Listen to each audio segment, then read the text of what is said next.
Hello friends, Mandar here. I'm back with another video. Today we are going to talk about some important questions that immigrants are facing, especially from India, who are waiting for their green card, who are in their process of I-485, which is adjustment of status, and have some typical questions that I have been getting in my and on my email. So I wanted to address some of the important questions. So if you fall in this category, you might want to watch this video until the end. I will also add some of the things that the new administration is going to consider doing on their day one or in the near future that is going to help the immigration process. So stick around until the end of this video and let's get started.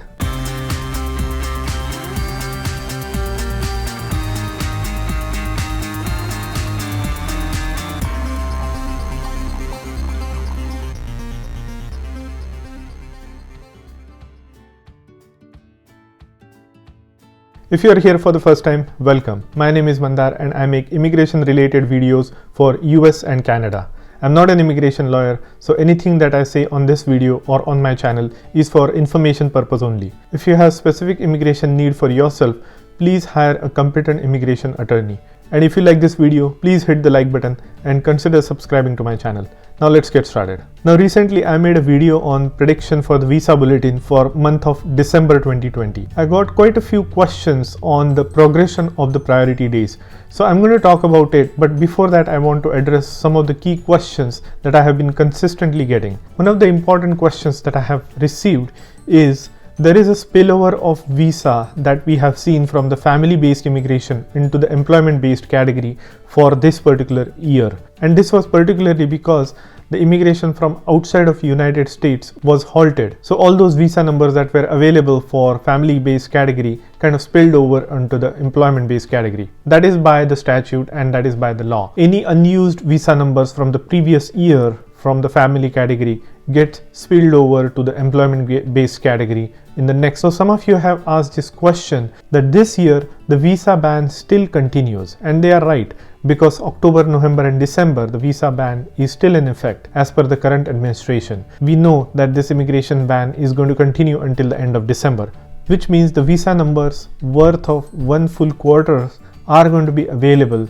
Now to answer this question, I want to emphasize that the unused visa numbers don't get available until the end of the year, which means they will only look at the end of the year, which is September 30th, to see if there are any unused visa numbers from the family-based category that can be spilled over to the next year for the employment-based category. Now, any unused visa numbers from the first 3 months are still available for the remaining 9 months of the year. It is not like since they were not used in this first quarter, they automatically become available for the next year. It's not like that. This bucket is still available for the family-based category until September of 30th. So they will only determine at that point of time if there are any spillover visa numbers available for the following year for the employment-based category. So I hope that answers your question. Now the second question I got, and this is also a very common question, is the spilled over visa numbers that were given to the employment-based category from last year to this current fiscal year. Are they going to go away if the immigration ban from outside of the United States is lifted? The answer is no. The visa numbers that were available for this year from last year are still going to remain available throughout this entire year. So whatever number of visas were spilled over, which is well over 100,000 visas, will still remain available for this fiscal year. Now I should also point out that the new administration, which is Biden administration, may propose a law for having those visa numbers diverted back to the family category if they choose to go through the Congress to present this law.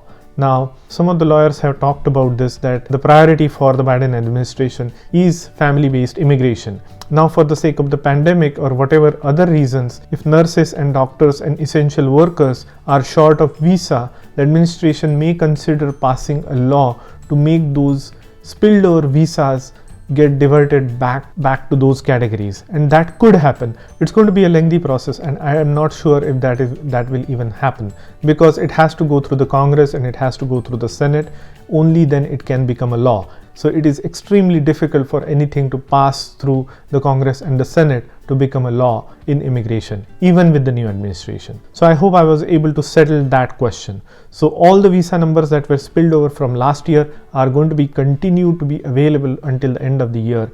And if there are any visa numbers available through this year, they will not be available until the end of the year. So only at the end of the year they will make an assessment. So those were the two important questions that I wanted to answer. Now somebody asked this question that there won't be any rapid progression of the dates for EB2 and EB3 because the spilled over visa numbers don't become available until Q3 of this year. And that is not true. So my opinion is the spilled over visa numbers are already considered as part of the filing dates chart that you see. The reason the filing date chart actually progressed so much is because of those spilled over numbers. So they were available right from the beginning of this year, which was October 1st. So hope that question is also settled. Now there are a lot of people who have mentioned that they still haven't received their receipt notices from I-485 and EAD and advanced payroll application. And that is true. I have heard that from a lot of people. It's taking at least a month for them to reply back with a receipt number. And when you get that receipt number, you can use that number to track your application on the USCIS website. So if you still haven't received your receipt number for I-485, expect to see that within a month after your date of filing. Also, I'm hearing that the biometrics appointments are also not scheduled on time. So if you look at my video where I mention all the steps that happen after the 485 application is filed, I mentioned that the receipt number is received within 2 weeks, and then within 3 to 5 weeks you get an appointment letter for biometrics. Now that is a normal time frame. We are not in the normal times. Here we are talking about thousands of applications being filed at the same time. I'm pretty sure they are backlogged even at the biometric center. So expect to see delays in your biometric appointment schedule date as well. So instead of 2 to 5 weeks, it could be over 2 months until you get your appointment letter for biometrics. Also, there were questions about the premium processing and if there was a premium processing available for EAD at this point of time. I haven't heard about it. The premium processing changes went into effect somewhere in October, 19th of October if I remember correctly. Fees were increased for all the categories except for H-2B and certain other religious worker categories. Other than that, all I-129 applications and I-485 application will see a fee increase of $2,500. So that is in effect right now. Now those were the important questions that I wanted to address at the beginning of this video. Now let's look at some of the things that the new administration will do immediately upon arrival. So basically they take charge on January of 20th. So there are some of the things that they are going to do on day one and some of the things that they cannot do on day one but they will do soon after through the regulation. So let's look at some of those things. Now there is a travel ban in effect and it is in effect until end of this year. That was put in place by the current administration. Now remember, the current administration is still in power until January of 20th. So technically if they wanted, they could extend this ban beyond December 31st. So let's say if they do not extend this ban, then this ban gets lifted automatically and there is nothing that the new administration has to do. If this ban continues and if they extend it into the new year, then the new administration has the authority to retract or cancel this ban through an executive order on day one. Because this ban was put in place through an executive order, the new administration can remove this ban through an executive order immediately on day one.